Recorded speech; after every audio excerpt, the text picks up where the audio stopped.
찬송가 502자입니다. 빛의 사자들이 어서 가서 어둠을 물리치고 주의 진리 모르는 백성에게 복음의 빛 비춰라. 빛의 사자들이여 복음의 빛 비춰라.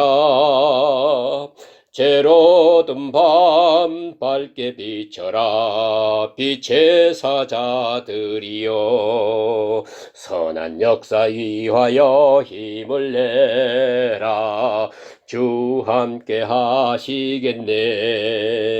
주의 넓은 사랑을 전파하며 복음의 빛 비춰라. 빛의 사자들이여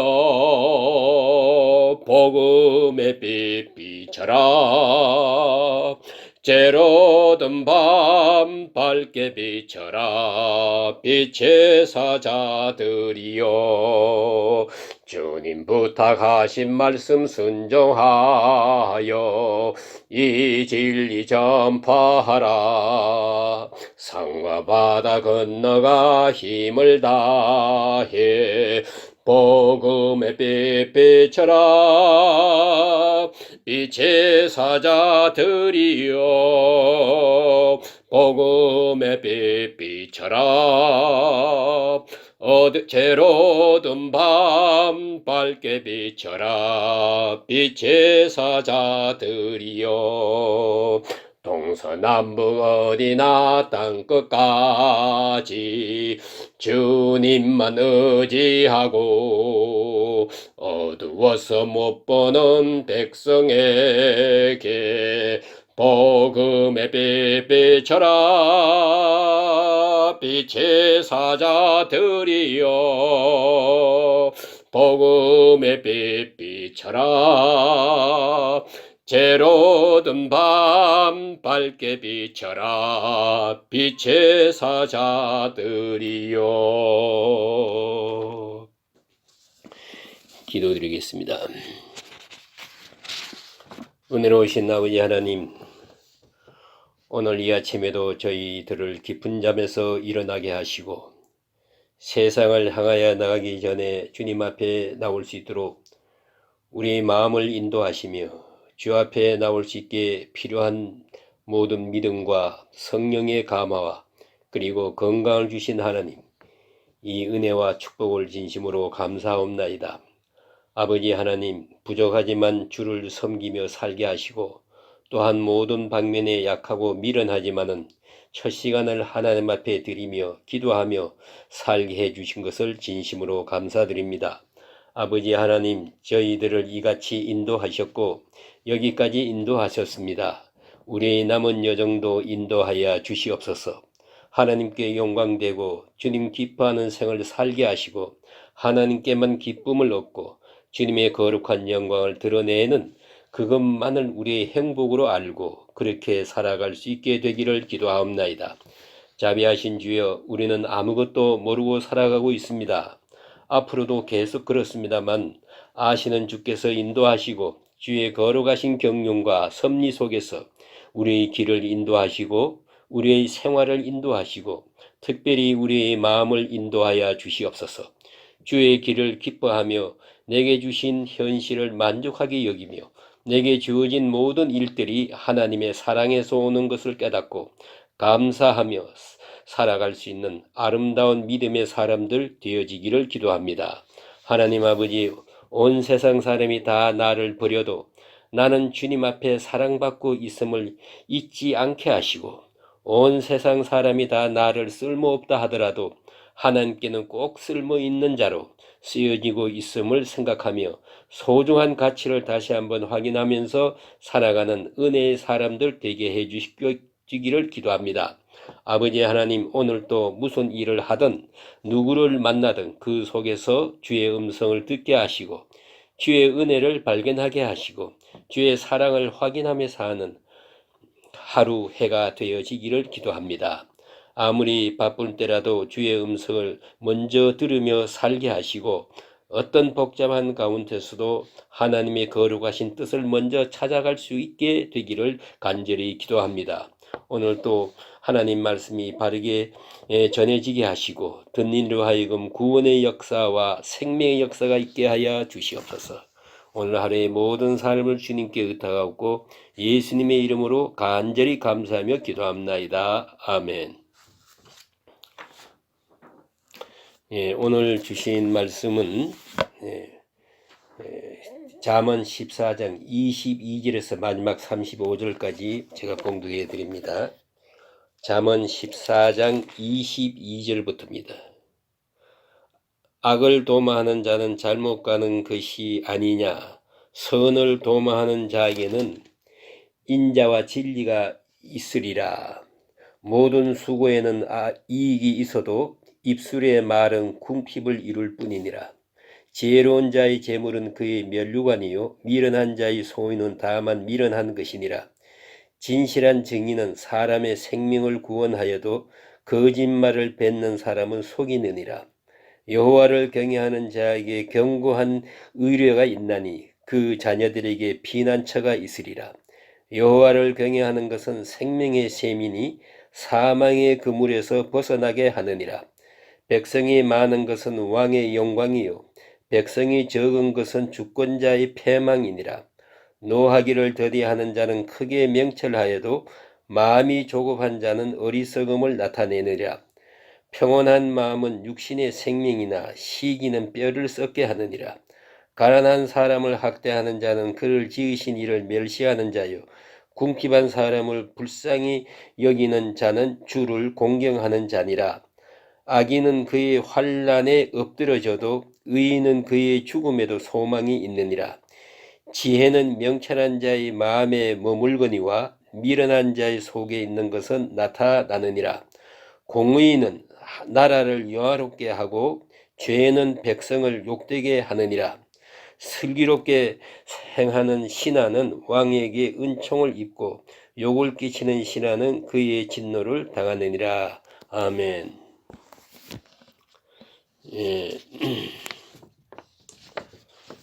역시 솔로몬 왕의 지혜입니다. 오늘 이 말씀 가운데는 특별히 구절구절 귀한 말씀들이 많이 있습니다. 오늘 특별히 이런 말씀이 있습니다. 23절입니다. 모든 수고에는 이익이 있어도 조금 설명이 필요한 말씀입니다. 수고에는 이익이 있어도 입술의 말은 궁핍을 이룰 뿐이니라. 그러니까 수고하는 일, 그것에는 이익이 따라오지만 말만 하는 일은 궁핍할 뿐이다. 그런 말씀이에요. 말만 하는 일, 그러니까 말은 하고 행하지 않습니다. 말만 많고 사람은 게으릅니다. 이렇게 될 때는 궁핍이 따라온다 그랬어요. 그러니까 말은 적게 하고 일은 부지런히 하고 성실히 행해야 할 것입니다. 그리할 때에 그에게 모든 은혜가 있고 결과가 있다 하는 그런 말씀입니다. 때때로 보면은 말만 많이 하고 실천하지 않아요. 바로 거기에 문제가 있어요. 또 말로서 문제를 다 풀려고 해요. 그것도 궁핍할 뿐입니다.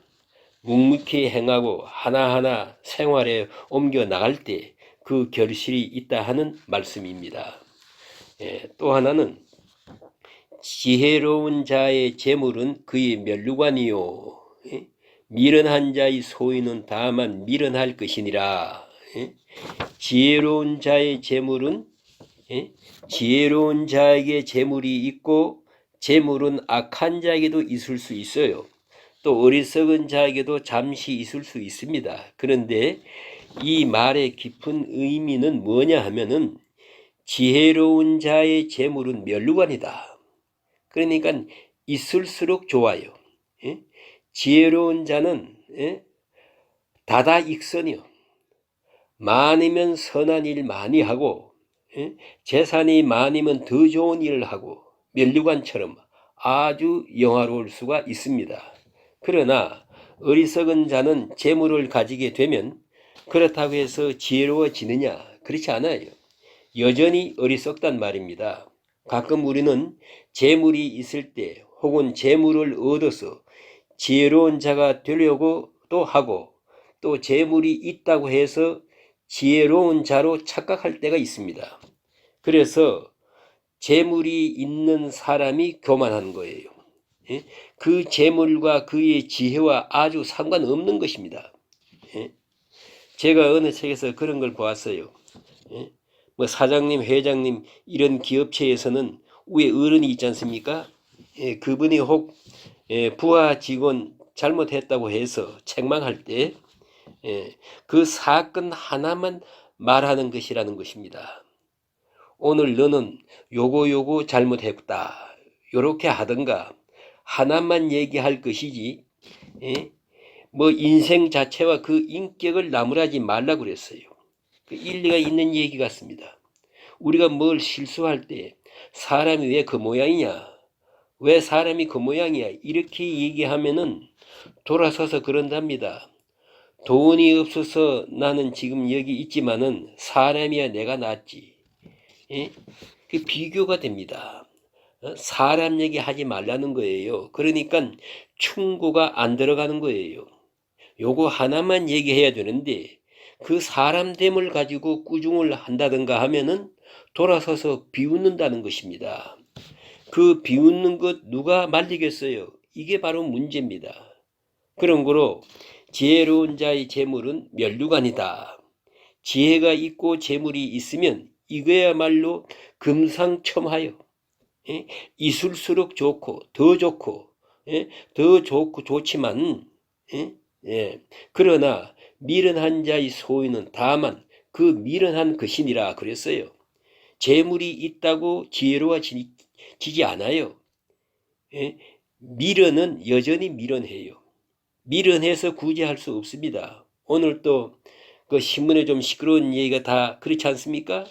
지혜가 있고 재물이 있을 것이지 재물이 지혜를 만들어주고 지혜로운 자로 보이게 만들어주고 지혜라고 하는 그 인격을 높여주는 그런 것은 없다는 것입니다.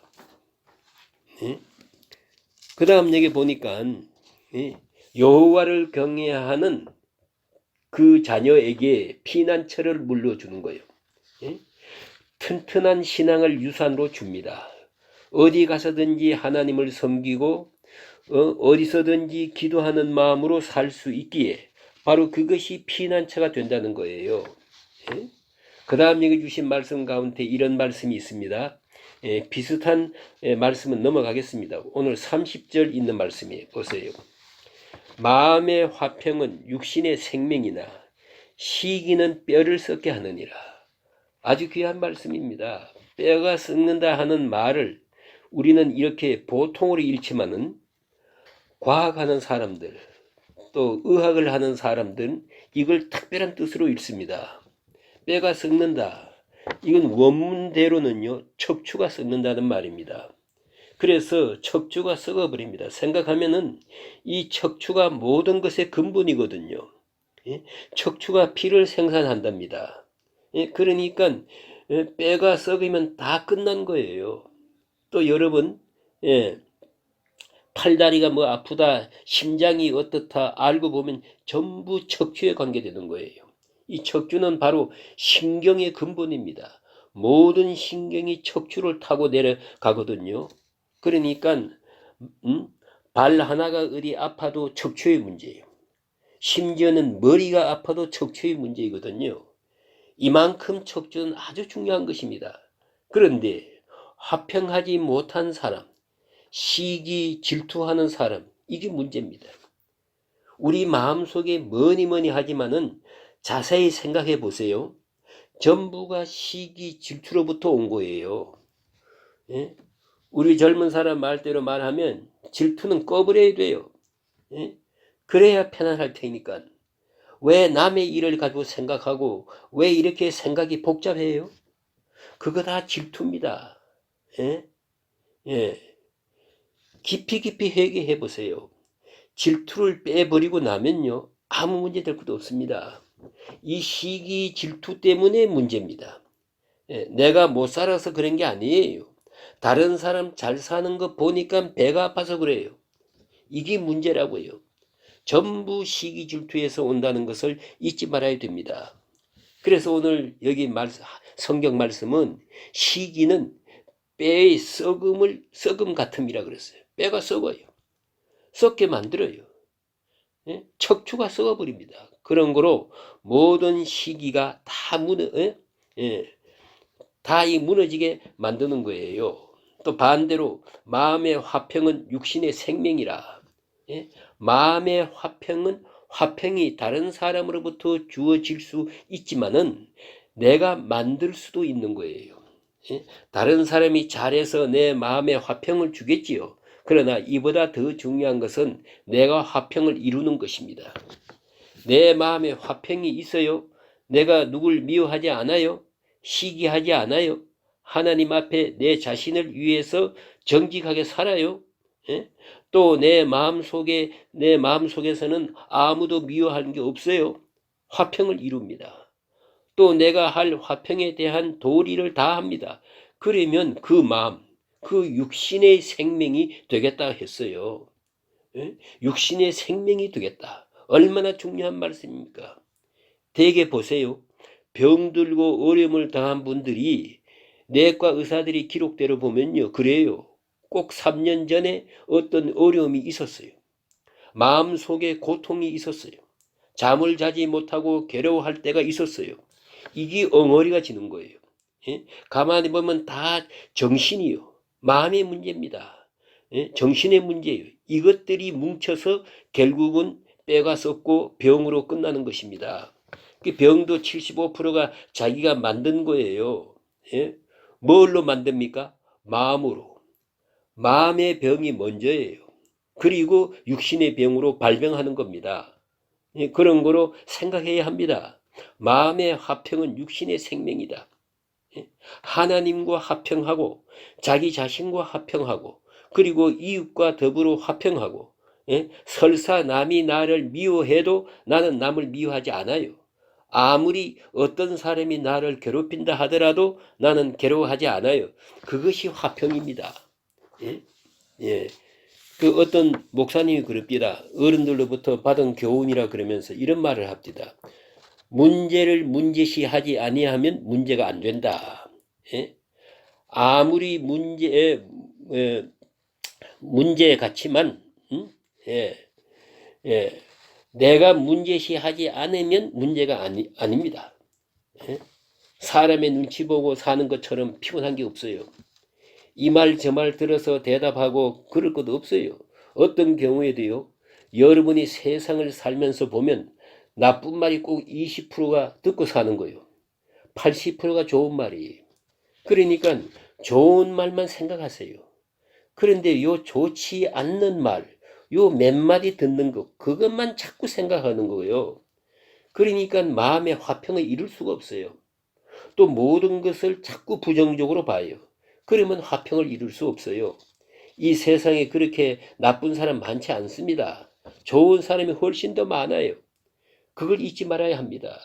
그래서 마음의 화평을 이루면 그건 생명이 됩니다. 육신에도 생명이 됩니다. 그리고 시기 질투하는 마음은 뼈를 썩게 합니다.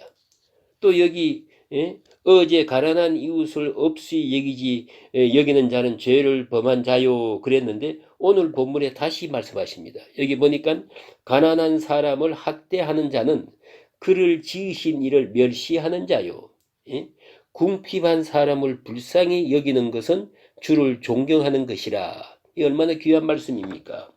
우리가 가난한 사람 학대하면은 창조주 하나님을 멸시하는 것이 됩니다. 그런 거로 그 사람이야 어쨌든 우리는 하나님을 보고 하나님의 형상으로서의 인간을 사랑하고 존경해야 한다는 것입니다. 예. 또 예수님이 친히 말씀하신 가운데도요. 제자들을 파송하면서 너희를 영접하는 것은 나를 영접함이며 너희를 박대하는 것은 나를 핍박한다. 이렇게 말씀하셨어요.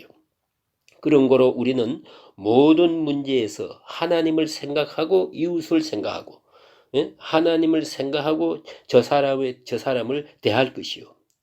그런 신앙적 견해가 꼭 필요하단 말입니다. 그래서 가난한 자를 학대하는 것은 저를 지으신 하나님을 멸시하는 것이다. 얼마나 확실한 말씀입니까? 그 다음 32절. 악인은 그의 환난에서 엎드려져도 의인은 그의 죽음에서도 소망이 있느니라. 그렇지 않습니까? 예. 의인은 세상에서 의롭게 살다가 죽으면 하늘나라 갑니다마는, 그러나 악한 사람은 악인으로 인해서 엎드려지면은 그로 인해서 끝나고 지옥 갑니다. 지옥으로 갑니다. 이 얼마나 엄청난 차이가 되겠습니까? 그런 거로 우리는 이 세상에서 사는 그것이 여기에 머무는 것이 아니라고 생각해야 돼요. 비록 세상에서 고생하고 어려움을 당하고, 의인은 죽어도 소망이 있느니라. 또 마지막으로 주신 요절은 마치 두고두고 외워야 될 말씀이에요. 34절에 공의는 나라를 영화롭게 하고, 나라가 굳게 서는 것은 공의입니다. 무력이 아닙니다. 이 근대사가 우리에게 증명해 주지 않습니까? 무기를 잔뜩 준비하고 무력으로서 세상에서 최고인 러시아가, 그러나 의가 무너지니까 경제가 무너지고, 경제가 무너지면 그 많은 무기가 아무 소용없어요. 그 많은 군사력이 아무 소용이 없습니다. 러시아 군대들이 얼마나 많이 자살했는지 모른다고 그래요. 하루에 몇 사람씩 계속 자살한답니다. 정신적으로 허약해지기 때문에. 그동안은 공산주의, 공산국가의 그 하나만 믿고 살았지만은 이제는 그것이 무너지고 나니까 더 이상 지탱할 수가 없어. 무력으로 나라가 서는 게 아닙니다. 의의가 있어야 돼요. 공의가 있어요. 의의가 있을 때 나라가 영화롭고 든든해지는 겁니다. 오늘 또 우리가 기도하고 염려하고 하는 관심사가 뭡니까? 이 나라가 의의가 있느냐 하는 것이죠. 이 나라가 정치가들에게 의의가 있느냐, 정말 바르게 살고, 바르게 하고 있느냐, 하나님의 의의를 실천하고 있느냐, 그것이 의심스러워서 우리 마음이 좀 괴로운 거예요. 의로운 이야기, 의롭게 하는 증거가 우리 눈앞에 환하게 보이면, 지금 당장 좀 어려운 일이 있어도 우리는 넉넉히 참고 소망 중에 기다릴 수 있습니다. 그러나 번영이 문제가 아니에요. 의가 먼저예요. 그래서 이런 얘기 하지 않습니까? 평등, 자유, 의, 번영. 평등을 지금 먼저 찾아요. 평화를 먼저 찾아요. 아닙니다. 진리는 의가 먼저입니다. 의가 있고 자유가 있고 평등이 있고 번영이 있는 거예요. 번영은 맨 마지막입니다. 그런데 우리는 번영을 먼저 얘기해요. 의이든 불이든 상관할 것 없다. 좌우간 잘 살게 해주마. 아닙니다. 의의가 없는 번영은 존재하지 않아요. 의의가 없는 평등은 곧 무너집니다. 그래서 평등을 먼저 찾다가 공산주의가 무너졌어요. 우리는 비록 더딘 것 같지만 의의가 먼저입니다. 의의와 진리와 자유, 그 다음에 평등, 번영입니다. 순서가 있는 거예요. 이걸 잊지 말아야 합니다. 개인이든 나라이든 마찬가지입니다. 공의는 나라를 영화롭게 하고, 그리고 죄는 백성을 욕되게 하느니라. 이 말씀이 이 나라의 기초가 되어야 돼요. 이 나라에 우리가 사는 질서의 근본이 되어야 한다는 것입니다. 이걸 놓고 우리가 기도해야 돼요. 참 염려스럽습니다. 오늘 여기까지 이 은혜가 함께 하시길 주의 이름으로 축원합니다.